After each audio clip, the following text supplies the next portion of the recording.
Hello viewers, আসসালামু আলাইকুম। Welcome to my channel cooking world of Moni. আশা করছি আল্লাহর অশেষ রহমতে সবাই ভালো আছেন। আজকে আমি আপনাদেরকে দেখাবো কাঁচা আমের কাশ্মীরি আচার রেসিপি। কাঁচা আম মানেই নানা রকম মুখরোচক আচার। আচার খেতে কম বেশি সবাই পছন্দ করেন। খিচুড়ি, ডাল ভাত বা পোলাও সব কিছুর সঙ্গে আচার কিন্তু মন্দ নয়। বছরের এই সময়টা আচার তৈরি করে সারা বছর সংরক্ষণ করা যায়। তাই আমি আমার এই পছন্দের আচারের রেসিপিটি নিয়ে হাজির হয়েছি।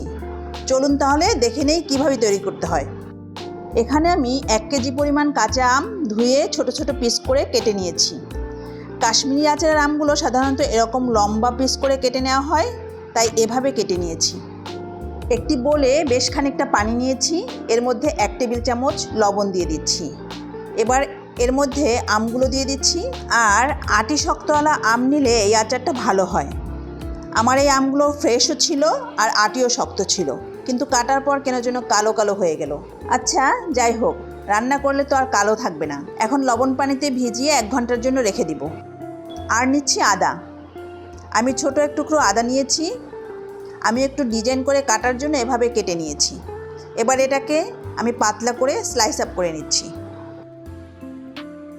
এবং এর সাথে লাগবে শুকনো মরিচ, খুব মিহি করে কুচি করে কাটা এবং বিচি ছাড়িয়ে নেওয়া।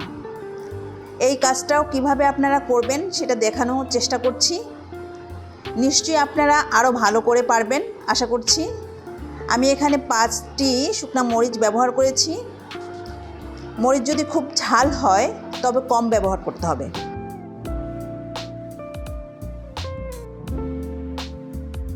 আমের টুকরোগুলোকে আমি লবণ পানি থেকে তুলে কয়েকবার পানি চেঞ্জ করে ধুয়ে স্ট্রেনারের সাহায্যে ছেঁকে পুরোপুরি শুকিয়ে নিয়েছি। আমি চুলায় একটি পাত্র বসিয়ে নিয়েছি আর চুলার আঁচ আমি হাই টু লোতে রেখেছি। দিয়ে দিচ্ছি 2 কাপ পরিমাণ সাদা ভিনেগার। আপনারা যদি আম বেশি পরিমাণ নিয়ে আচার বানাতে চান তাহলে ভিনেগারও বাড়িয়ে দিতে হবে। চিনি দিয়ে দিচ্ছি 3 কাপ পরিমাণ, তবে আপনারা আপনাদের টেস্ট অনুযায়ী বাড়িয়ে কমিয়ে দিতে পারেন। এছাড়া আমের টক এবং পরিমাণের উপরও চিনির পরিমাণটা নির্ভর করে। নেড়েচেড়ে চিনিটা গলিয়ে নিচ্ছি আর অপেক্ষা করছি একটা বলক আসা পর্যন্ত। আর এখানে কোনো পানি ইউজ করা যাবে না। ভিনেগার ও চিনিটা গলে যখন এরকম বলক চলে আসবে, এই পর্যায়ে আমি আমের টুকরোগুলো দিয়ে দিচ্ছি।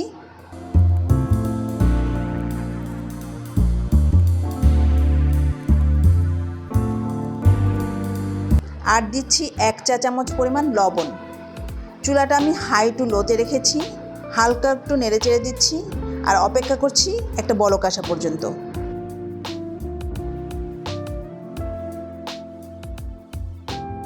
বলক আসার পর আমের কালারটা চেঞ্জ হতে শুরু করেছে। এবার এর মধ্যে দিয়ে দিচ্ছি সেই স্লাইস করে রাখা আদা আর দিচ্ছি কুচি করা শুকনো মরিচ। আবারও হালকা একটু নেড়ে দিচ্ছি। আসলে এই আচারটা এরকমই হালকা করে নাড়তে হবে, তা না হলে আমগুলো গলে যাবে। আমি কিছুক্ষণ পর পর হালকা হাতে নেড়ে দিয়েছি। আমের কালারটা যখন এরকম স্বচ্ছ হতে শুরু করবে, এই পর্যায়ে আর বেশি নাড়া যাবে না, কিন্তু অপেক্ষা করব আদাটা সিদ্ধ হওয়া এবং মরিচের ঝালটা বের হওয়া পর্যন্ত। আমার আচারের প্রত্যেকটা আমের পিস এরকম স্বচ্ছ হয়ে গিয়েছে এবং আদাও সিদ্ধ হয়ে গিয়েছে, তার মানে আমার আচারটা হয়ে গিয়েছে।